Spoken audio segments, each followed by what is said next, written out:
In aviation, when pilots are flying their planes, they have a pre-flight checklist. So before they take off, they have to go through a checklist just to make sure that everything is good to go before they go up in the air.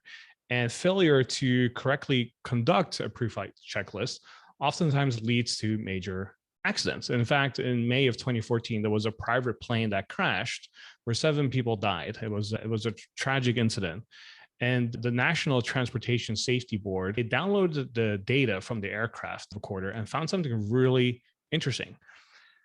Of 175 takeoffs that this plane has done, 98% of the time, they went up in the air without completing the complete pre-flight checklist. In other words, it was a habit of the plane crew that took off without checking out all the safety precautions and going through the whole checklist. So this is a really bad thing what they found this out. And to put that in a different context or in a different perspective, this whole incident, this plane crash, could have been prevented if they went through the checklist, because the major issue that they were having was one of the gust locks was still engaged when it should have been disengaged. And part of the pre-flight checklist is to actually make sure that it is disengaged. And so it just shows you how such a simple concept of a checklist can save lives, but also when you're so experienced and you have done something so routinely and so often, it's easy to assume that everything that has been taken care of, when in fact, all the little details can make a big difference. And so that includes for both you and I, because I've done a lot of things that I go, yeah, I've done this 100 times. I know what to do this. I've done 400 plus episodes now of the podcast, but it's still useful to go through checklists just to make sure, oh, do I have the D&D settings on my phone? Do I have X, Y, and Z in place? And sometimes I do forget one of those things, even though I've done this thing like 400 plus times. And so that's why I really want to encourage you to make sure that you have checklists in place for things you do routinely.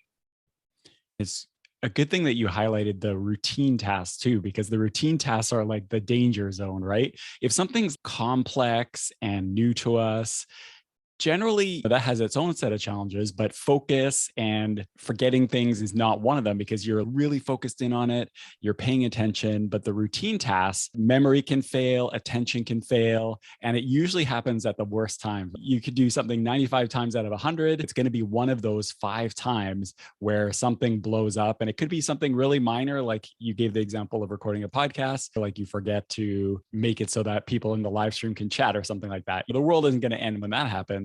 But you've also shown with your example that the results of this can be really deadly. And the solution isn't to somehow focus harder. The solution isn't try some way that you can really focus in and be into it.